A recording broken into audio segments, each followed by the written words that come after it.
On le sait, l'agriculture évolue de façon très rapide. Actuellement, on parle même de semis interespèces, voire de semis de plusieurs variétés. Et justement pour ça, il faut avoir des semoirs polyvalents. Frédéric Gerbert, bonjour. Bonjour Jean-Paul. Alors vous êtes support produit chez Kuhn.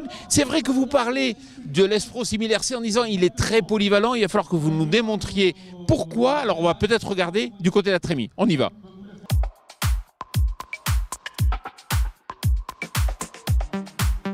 Alors le premier point effectivement qui permet de comprendre cette polyvalence, c'est cette cloison amovible.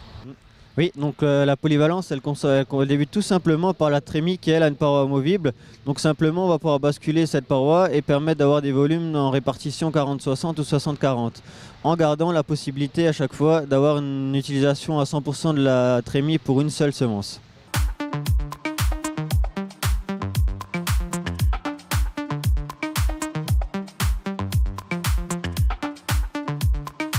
Alors Frédéric, maintenant on va voir côté distribution. On y va.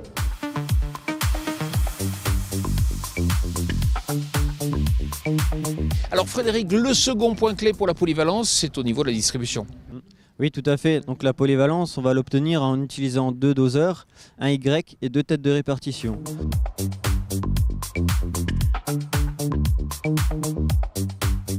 Donc les 2 doseurs, eux, vont pouvoir être couplés via ce Y. C'est vraiment cette pièce qui va pouvoir apporter la polyvalence de la machine. Donc permettre de faire un seul type de semences, des mélanges de semences, des couverts, ou alors vraiment de séparer les 2 flux distincts l'un de l'autre.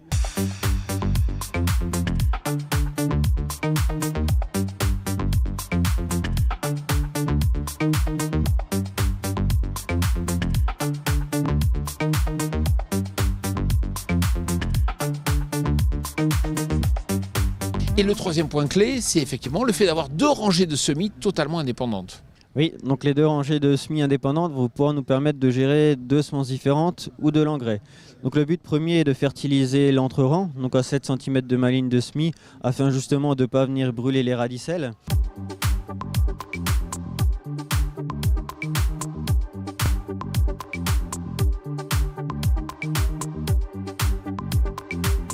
L'autre possibilité, c'est aussi de pouvoir fertiliser sur le rang si je le souhaite via mon Y. Et quand on parle de couvert, ça va aussi pouvoir me permettre justement de gérer 2 profondeurs différentes.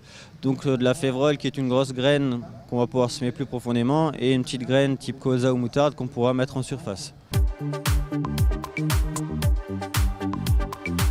Alors ça veut dire qu'au final, avec une conception simple comme cela, tout est possible ? Oui, effectivement, on va pouvoir gérer plusieurs espèces de l'engrais, des semences différentes. On va pouvoir aussi gérer 2 profondeurs de semis différentes et donc vraiment adapter la semence et la profondeur à chaque type de culture.